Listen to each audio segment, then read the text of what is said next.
Olá, tudo bem com você? Estamos de volta para mais uma aula do componente curricular de língua portuguesa. Vamos lá? Gramática. Você já ouviu esse nome, né? Para que serve? Qual que é a importância da gramática? Qual que é a finalidade dela? É orientar e regular o uso da língua, estabelecendo um padrão de escrita e de fala baseado em diversos critérios, tais como: a estrutura da língua padrão é formada por um sistema de normas que regem como as pessoas devem escrever e falar. Por isso que, para fazê-los corretamente, é necessário estudar a gramática. Na aula anterior, nós vimos a importância de estudar a língua portuguesa. Agora aqui tem uma ferramenta que vai nos orientar como estudar, como aprender, que é a gramática, é uma delas. Também conhecida de língua culta ou norma culta, a língua padrão deve ser conhecida e obedecida por todos que vivem em comunidade. A gente não escolhe como fazer, como escrever, a gente não escolhe as regras, a gente apenas segue, porque já estão todas na gramática.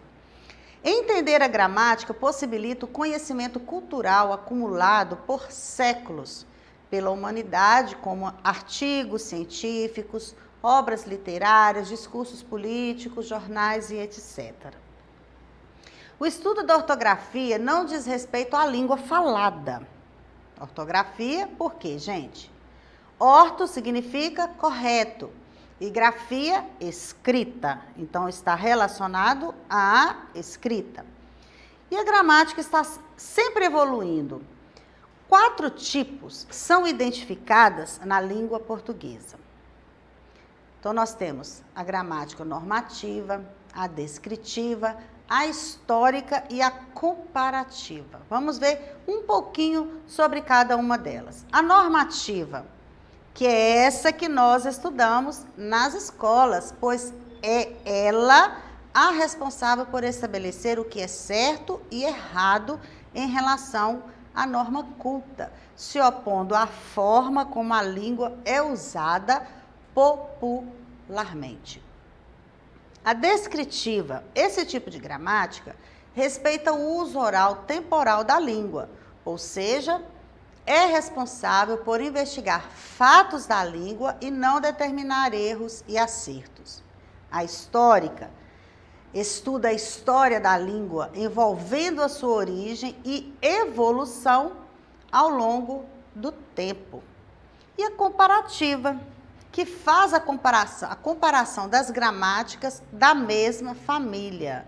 A língua portuguesa faz parte da família das línguas românicas, juntamente com o italiano, francês, espanhol, dentre outros. A classificação das palavras sofreu alterações ao longo do tempo, o que é normal, haja vista que a língua é mutável, ou seja, ela sofre alterações e adaptações de acordo com as necessidades dos falantes, que somos nós, né? Conhecer a gramática que rege nosso idioma é fundamental para aprimorarmos a comunicação. Palavras são como tijolos que possibilitam a construção de discursos com o objetivo de se comunicar. Quer aprender a falar corretamente? Então, ouça as pessoas falando português. O que é isso, professora? Como que a gente aprende? É lendo, escrevendo, né, interpretando, mas também existem alguns meios que nos faz aprimorar nisso também, como, por exemplo, ouvir rádio, assistir a televisão, noticiários, reportagens, ou mesmo, né, desenhos, veja vídeos na internet, mas, por favor, gente, assista vídeos de acordo com a sua faixa etária, tá? Assista a filmes em português com legenda no começo. Mesmo ele sendo em português, você vai assistir com a legenda. Para quê? Para você entender como que escreve aquilo que está sendo falado. E mais para frente você tira a legenda. Converse com as pessoas por onde passar.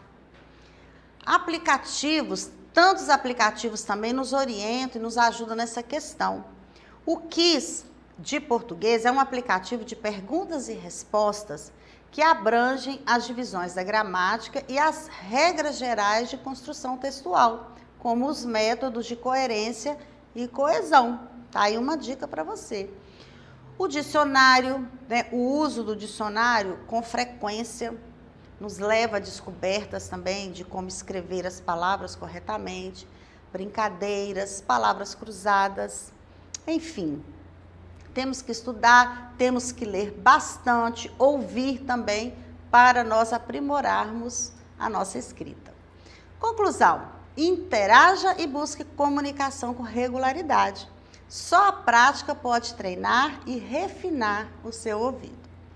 Agora nós vamos para a leitura de um texto, O Conto da Mentira. Todo dia, Felipe inventava uma mentira. Mãe, a vovó está no telefone. A mãe largava a louça na pia e corria até a sala. Encontrava o telefone mudo. O garoto havia inventado morte do cachorro, nota 10 em matemática, gol de cabeça em campeonatos de rua. A mãe tentava assustá-lo. Seu nariz vai ficar igual ao do Pinóquio. Felipe ria na cara dela. Quem está mentindo é você. Não existe gente de madeira. O pai de Felipe também conversava com ele. Um dia você contará uma verdade e ninguém acreditará.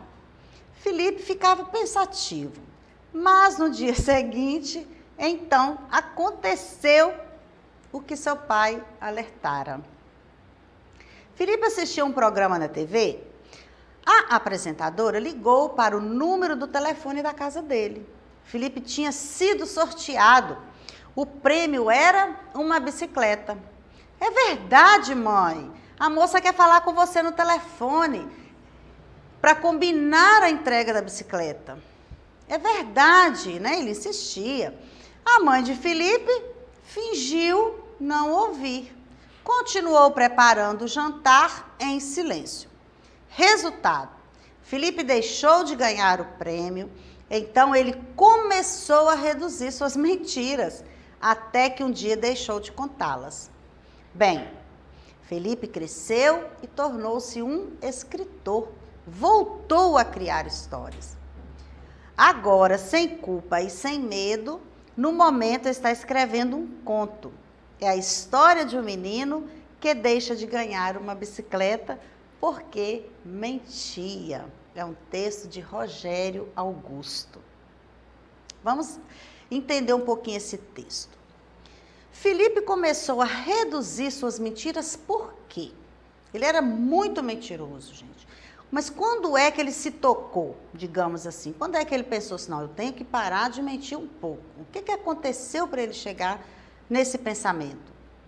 Ele começou a escrever um conto. Ele deixou de ganhar uma bicicleta, ele inventou ter sido sorteado por um programa de TV, ou seu pai alertou sobre as consequências da mentira? Por que ele reduziu de fato as mentiras? Porque ele deixou de ganhar uma bicicleta. Ou seja, ele tomou um prejuízo, né? Quem não quer ganhar uma bicicleta? Segunda questão. No trecho, a mãe tentava assustá-lo. O termo destacado substitui pai de Felipe, Pinóquio, cachorro ou Felipe. A mãe tentava assustá-lo. Assustar quem?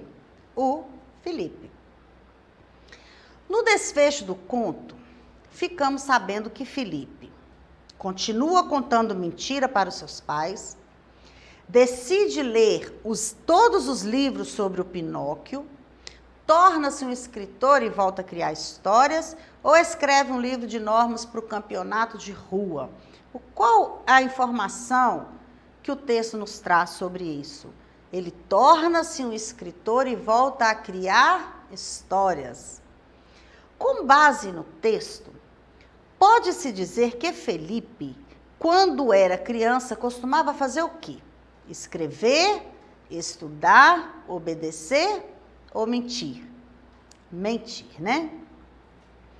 Identifique a ordem dos acontecimentos no conto. Então, nós temos 4 frases. Felipe utiliza a criação de histórias como uma ferramenta profissional. O pai do garoto o alerta quanto às consequências do ato de mentir. Felipe deixa de ganhar a bicicleta no programa de televisão e Felipe conta inúmeras mentiras em casa. Então, qual que é a ordem que esses fatos aparecem lá no texto? Então, primeiro, o Felipe conta inúmeras mentiras em casa. Depois, o pai do garoto o alerta quanto às consequências do ato de mentir. Terceiro, Felipe deixa de ganhar a bicicleta do programa. E o último fato, Felipe utiliza a criação de histórias como uma ferramenta profissional. Então, a sequência correta que você marcou acima é 4, 2, 3, 1. Questão 6. Quem está mentindo é você? A palavra que está sublinhada no trecho é um tipo de linguagem. Tá. Que tipo de linguagem é esse? É uma linguagem falada entre familiares e amigos, ensinada na gramática e dicionários, é uma linguagem discursada em plenária parlamentar ou é uma descrita nos manuais de instrução? Nós já estudamos isso, né, gente, ano passado, bastante. Então, é uma linguagem falada entre familiares e amigos. É a linguagem informal, né, que nós chamamos. Qual é o assunto central do texto? As mentiras? As verdades? As invenções ou as conversas? As mentiras. Pela conclusão da narrativa, a personagem se transformou em quem? Felipe se formou em quê? Se transformou em quê? Quando ele cresceu. Segundo o texto, num escritor. Na oração, então, ele começou a reduzir suas mentiras. A palavra grifada pode ser substituída por. Reduzir pode ser substituído por aumentar, diminuir, estabilizar ou terminar. Quando fala que ele começou a reduzir, ele começou a diminuir as mentiras. Ai, que delícia, a aula acabou, né? Dicas de estudo agora para você. Fica ligado agora, hein? Não se contente apenas em ler. Escreva à mão. Fica só lendo, né? Ainda mais que a gente não está juntinho. De vez em quando você escreve também. Aperfeiçoa aí a sua grafia. Desligue os aparelhos eletrônicos e concentre-se nos estudos. Se você determinou seu tempo de estudo, não desligue a sua cabeça desse momento, tá? Então, tire de perto de você qualquer coisa que for te distrair. Estude em um local organizado e tranquilo. Estudo precisa de tranquilidade. Anote as dúvidas e procure o seu professor, que com certeza ele vai estar disponível para atender você. Vá além do que o professor propõe na aula. Pesquise, troca ideias com o colega, não fique parado. Não fique agarrado só ao que nós passamos para vocês. Vá além, busque, pesquise. É isso aí, gente. Nossa aula fica... e durma bem. Esqueci dessa dica importantíssima. Dormir bem, gente. Sono é fundamental, tá? É isso aí. A nossa aula fica por aqui. E para acessar nossas atividades na plataforma SMED GV, aponte a câmera do seu celular no código que aparece no canto da tela. E se inscreva em nosso canal do YouTube SMED GV. Até a próxima aula. Tchau, tchau.